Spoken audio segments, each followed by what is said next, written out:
dari BPMP Aceh Untuk Birun, bangkit, bangkit, bangkit. Bu, hari ini saya perwakilan BPMP Aceh menyerahkan tenda bantuan dari kementerian, yaitu Direktorat SMP, untuk digunakan kepada siswa-siswa TK Negeri Al-Latif, Desa Kuala Cerape, Kabupaten Birun. Semoga bisa dimanfaatkan. Kuala Cerape sangat mengharapkan karena lokasi rumah sekolah sudah rusak dan membutuhkan lokasi lahan baru.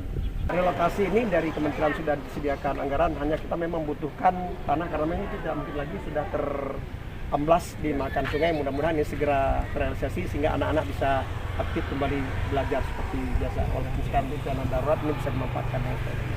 Demikian, terima kasih. Mudah-mudahan Allah ridho apa yang kita lakukan pada hari ini. Assalamualaikum warahmatullahi wabarakatuh.